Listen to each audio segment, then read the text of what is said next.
Assalamualaikum warahmatullahi wabarakatuh. Hai, ikutin kami kelompok 1 untuk mengetahui genetika mikroba yuk. Sebelum itu, anggota kelompok 1 itu terdiri dari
genetika mikroba.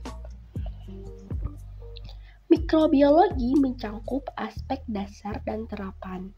Aspek dasar merupakan kajian tentang kehidupan mikroorganisme itu sendiri. Sedangkan aspek terapan adalah terkait pengaplikasian dan peranan pada berbagai permasalahan pada kehidupan itu seperti penyakit, air, pengolahan air limbah, pangan, dan industri. Kedua aspek ini saling terikat.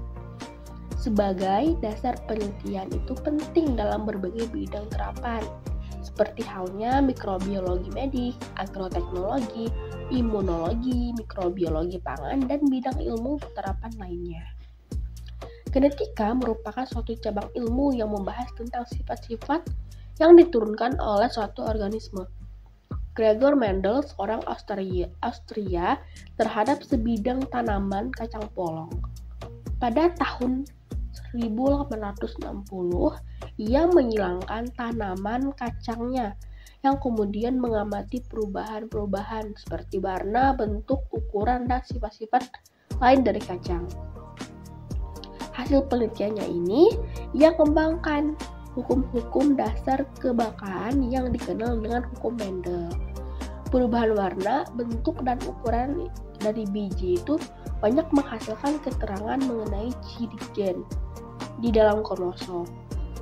Pengembangan teori Mendel ini kemudian dilakukan oleh ahli-ahli lain menggunakan organisme percobaan yang populer. Dalam penelitian itu, mereka menggunakan lalat Drosophila pada tahun 1950-an.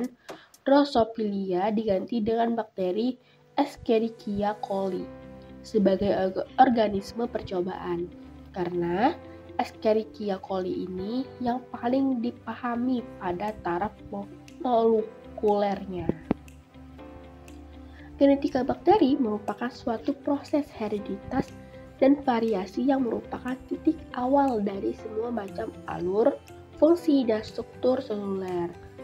Dalam genetika diperlukan beberapa unsur seperti DNA atau deoksiribonukleik acid dan RNA ribonukleik acid. Kemudian gen adalah urutan DNA yang memberikan kode untuk produk spesifik berupa RNA atau protein. Sementara genom adalah keseluruhan gen dalam suatu organisme.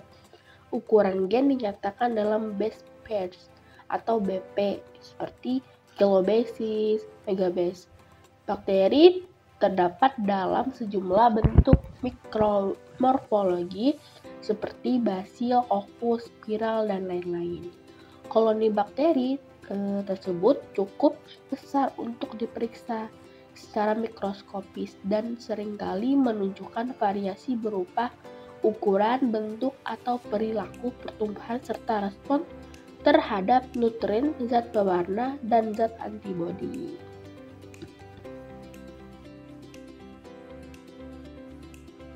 Kromosom adalah rantai DNA deoksiribonucleic acids atau deoksiribonukleosa yang pada organisme tingkat tinggi, tumbuhan dan hewan diselubungi oleh suatu jenis protein yang disebut histon.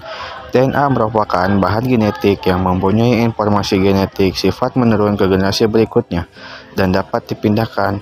Avery pada tahun 1941 mampu mengubah bakteri Pneumococcus yang tidak beracun menjadi bakteri yang menghasilkan toksin atau racun dengan cara menambahkan ekstrak DNA bakteri beracun. Hal tersebut membuktikan bahwa DNA bakteri yang beracun tersebut dapat dipindahkan atau ditransformasikan sifat-sifat DNA bakteri generasi baru.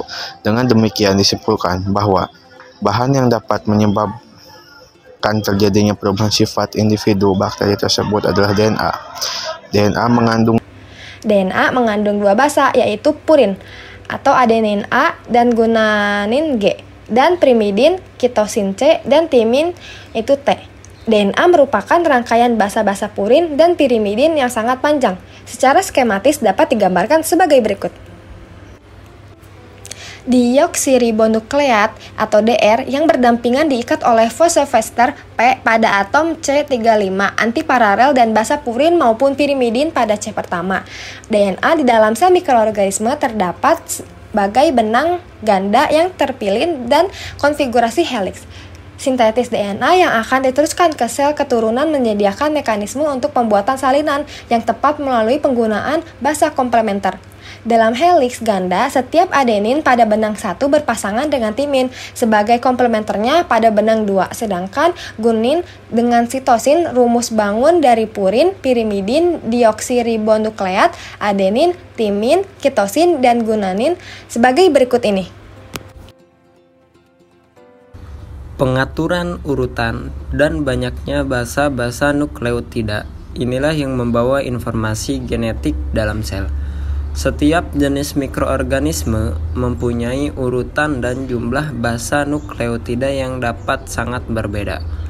Tetapi, setiap jenis mikroorganisme akan menurunkan generasinya dengan urutan dan banyaknya basa-basa nukleotida yang sama. Apabila benang 1 atau B1 direplikasi, maka dihasilkan benang tunggal atau B2 yang identik dengan benang 2 atau B2. Dan sebaliknya, apabila benang 2 atau B2 direplikasi, maka akan dihasilkan benang tunggal atau B1A yang identik benang 1 atau B1.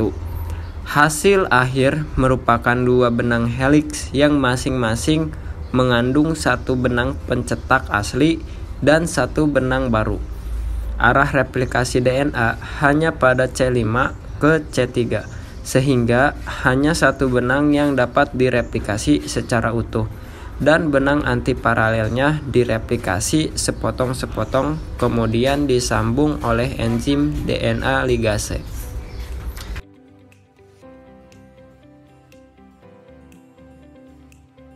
Ada dua fenomena dalam konsep hereditas, yaitu fenomena pertama, hereditas yang bersifat stabil di mana generasi berikut yang terbentuk dari pembelahan satu sel mempunyai sifat yang identik dengan induknya. Kemudian, variasi genetik yang mengakibatkan adanya perbedaan sifat dari sel induknya akibat peristiwa genetik tertentu, misalnya mutasi, unit herediter bakteri atau genom bakteri. Kemudian fenomena yang kedua yaitu kromosom.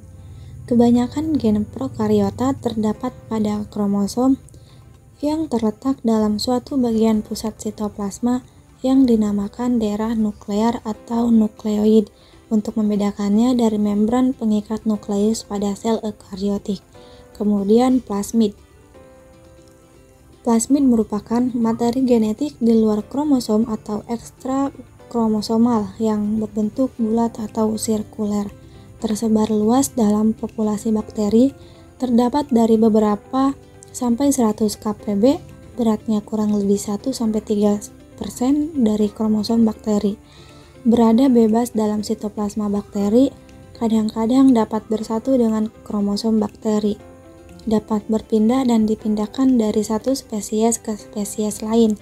Jumlahnya dapat mencapai 30 atau dapat bertambah karena mutasi. Bakteri mengandung ekstra kromosomal yang disebut plasmid. Pada umumnya, ada 5 tipe utama perubahan fenotip pada mutasi bakteri, yaitu pertama, perubahan dari prototrofi ke auxotrofi atau sebaliknya, yaitu hilangnya atau diperolehnya kembali kemampuan untuk menghasilkan produk-produk biosintetik. Contohnya, sebuah mutase yang menyebabkan cacat pada gen yang memerintah enzim untuk mengkonversi asam glutamat menjadi glutamin yang akan menyebabkan sel menjadi bergantung pada glutamin dari lingkungan. Kedua, hilang atau diperolehnya kembali kemampuan untuk menggunakan nutrien-nutrien alternatif. Contohnya, sebuah mutasi pada gen bagi enzim yang mengkonversi gula laktosa menjadi glukosa dan galaktosa yang menyebabkan sel tidak mampu tumbuh di medium yang sumber karbon satu-satunya hanyalah galaktosa.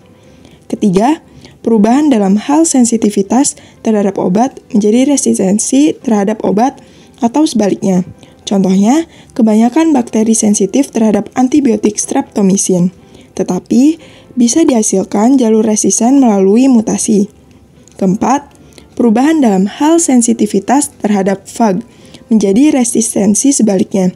Contohnya, sebuah mutase pada reseptor bagi phage pada bakteri akan menyebabkan sel resisten terhadap infeksi.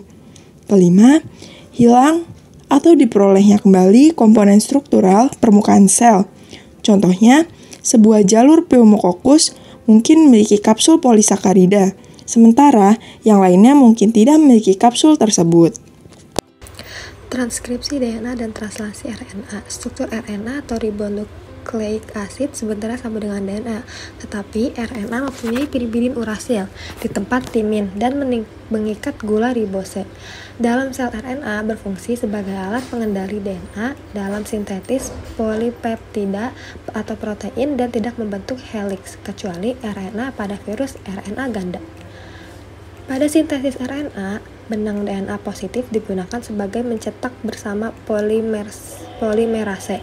Jika benang DNA positif mempunyai urutan ATG, CTAA, CG, maka akan menghasilkan RNA dengan urutan UACG, AUU, GC.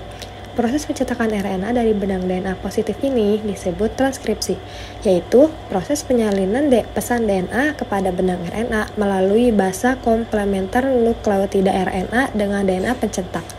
Benang baru RNA ini membawa pesan dari DNA untuk pembuatan protein sehingga disebut RNA pesuruh atau mRNA. Proses sintetis protein yang diarahkan oleh mRNA disebut translasi, yaitu proses pengarahan sintetis protein dan pesan yang dibawa oleh mRNA. Pesan atau informasi yang dibawa oleh mRNA diterjemahkan dalam urutan asam amino. Keanekaragaman dan variasi genetik pada bakteri disebabkan oleh proses rekombinasi gen antara jenis bakteri yang satu dengan bakteri yang lainnya. Mekanisme transformasi DNA dari satu sel bakteri dewasa yang independen ke sel lainnya melalui berbagai cara, yaitu yang pertama ada transformasi transfer DNA yang umumnya berasal dari satu sel ke satu sel lain ketika sel bakteriolisis. DNA-nya terlepas ke lingkungan. Fragmen DNA bebas melewati dinding sel, kemudian bersatu di genom selain sehingga mengubah genotipnya. Hal ini biasanya dikerjakan di laboratorium dalam penelitian rekayasa genetika, tapi dapat pula terjadi secara spontan meskipun dalam frekuensi yang kecil. Yang kedua adalah transduksi, yaitu transfer materi genetik dari satu materi ke bakteri lainnya menggunakan bakteriofag sebagai vektor. DNA dari plasmid masuk ke dalam genom bakteriofag oleh bakteriofag. Plasmid ditransfer ke populasi bakteri lain. Transduksi biasanya terjadi pada bakteri gram positif seperti Staphylococcus, tapi diketahui pula terjadi pada Salmonella. Yang ketiga ada konjugasi, yaitu transfer unilateral genetik antara bakteri sejenis dengan jenis lain terjadi melalui proses konjugasi atau kawin. Hal ini memungkinkan adanya faktor R yang menentukan adanya pilih seks pada bakteri tersebut. Yang terakhir atau yang keempat adalah transposisi, yaitu pemindahan rantai DNA pendek hanya beberapa urutan saja antara satu plasmid ke plasmid lain atau dari kromosom ke plasmid dalam sel tersebut.